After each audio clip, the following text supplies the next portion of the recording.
Hello, my name is Brian Connor, and today I'm going to be talking a little bit about the effects of technology on learning. As a brief introduction to myself, I'm a teacher at Union City High School, where this year I'm currently teaching AP US History, AP World History, and Honors World History. And I think I've done a pretty good job over the past several years of integrating technology into my curriculum. So today, as we go through this presentation, I hope you get an idea of some of the things that I've done to hopefully help my students learn, and then some of the effects that have come from that.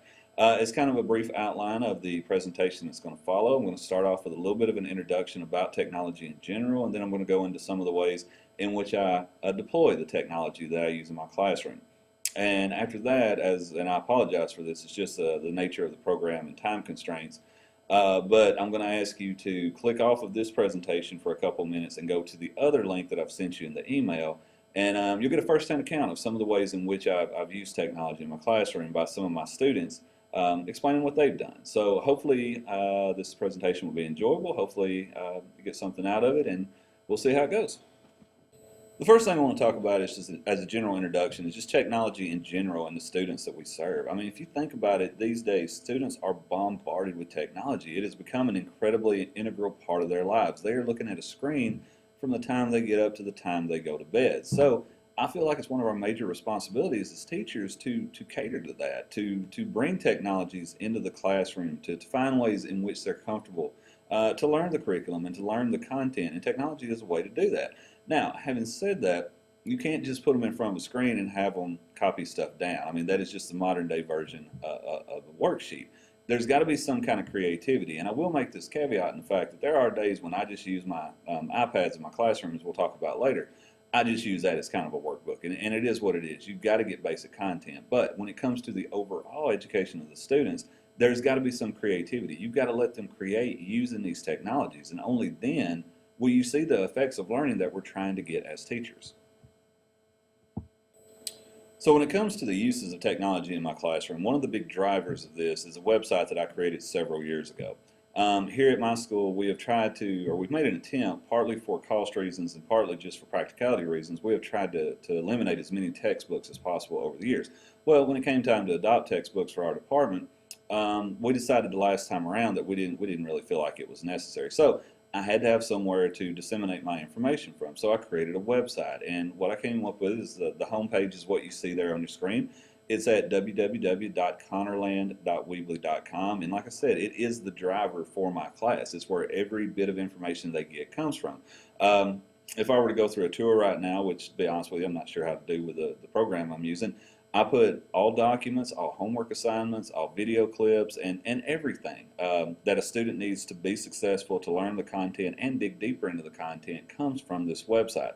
And as I said earlier, my class has become more, and this is not only my AP classes, but also my regular classes, has become more document driven. And by document, I mean primary sources.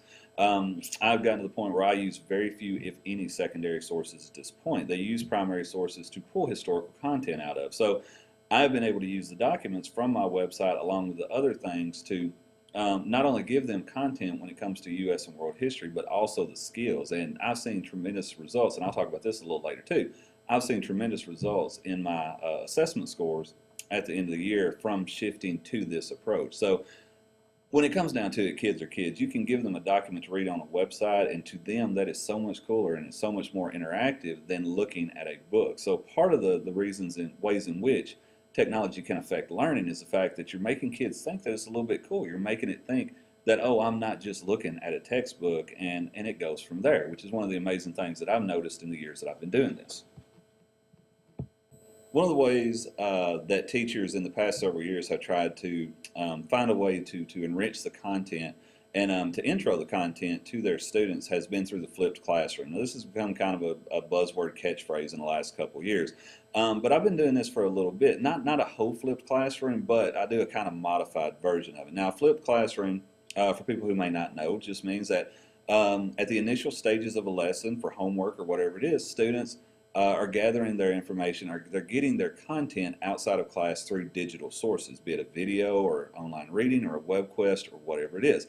They then bring that knowledge to class, and then the goal is for the teacher to just be able to concentrate class time on the application of that content. For my purposes, With my AP and honors classes, it's working on skills like writing. It's working on things like historical context or purpose or point of view or just the overall analysis of documents. So I don't have to spend a lot of time in class anymore, excuse me, with the introduction of content to give them a base of knowledge. They've already got that as they come in. And like everything else that we're going to talk about in this presentation, I have seen tremendous results by doing this. So while I have not gone to a complete flipped model for my classroom, I have inserted elements of it into my curriculum in the hopes that, we can go a little bit deeper in the content with the limited time constraints that we have. All right, at this time, before I go into the conclusion of the effects of technology on learning, I would ask that you stop this presentation and go to the other link that I provided in the email that I sent that focuses on some of the firsthand experiences that my students have had in using technology. They did this in a relatively short period of time, so I apologize for any, goof ups or anything like that. I kind of put the pressure on them to just bring some of what they've done the past couple of years into this. And these would be three of my students that I've had for the third year now. Their freshman year, I had them in Honors World History. This past year, I had them in AP World History, and this year I have them in AP US History. So they've kind of grown through this process with me. And when it goes back to the results and the way that their learning has been affected, which once again comes back to results, all three of these students passed the AP World exam as sophomores, with one of them earning a 4. So all three of these students were considered to be in the top 50% of students globally when it came to this exam and their performance, and they did it as sophomores, which is something that we tried for the first time last year here at the high school, and they kind of set the bar up for it. So these are three of the most involved students that I've had the pleasure to teach. So hopefully through their part of the presentation, you've got a pretty good idea of how I've integrated technology into my classroom. And just to kind of wrap everything up and conclude it, here's an idea of how it's affected the learning of my students. And I'm not one of these teachers, and I'm like everybody that says the point of teaching is not test scores. It's to, and this is just my perspective, the point of what I do is to make them successful, to help them as they go forward throughout both their academic career and through their adult lives. And by being able to incorporate critical analysis of documents and reading and writing and all these different things, I feel like I do that. But at the end of the day, and this is just the reality we live in, test scores matter. It's what we're judged on as teachers and school systems and everything else. So the best way to measure how technology has affected my classroom and my students is through test results. And you can kind of see an example down here at the bottom.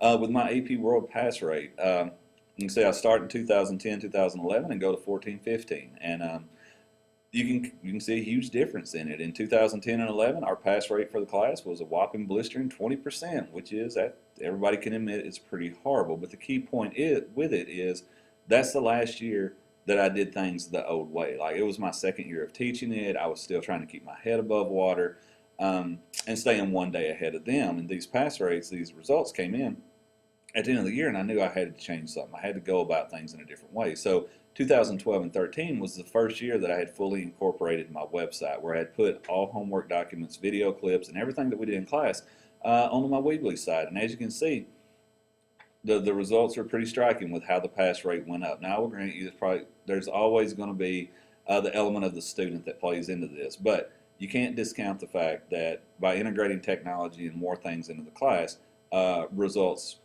were proven by going from a 20% pass rate to a 75% pass rate. And really, it's kind of sustained itself over the years, after that.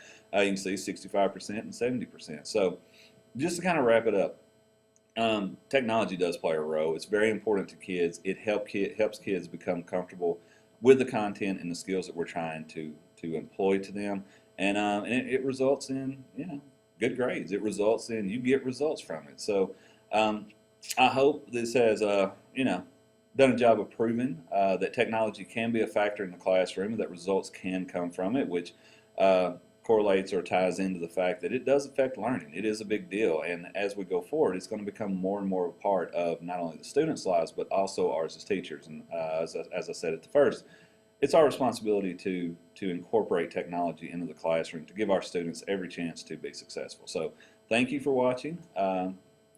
Goodbye.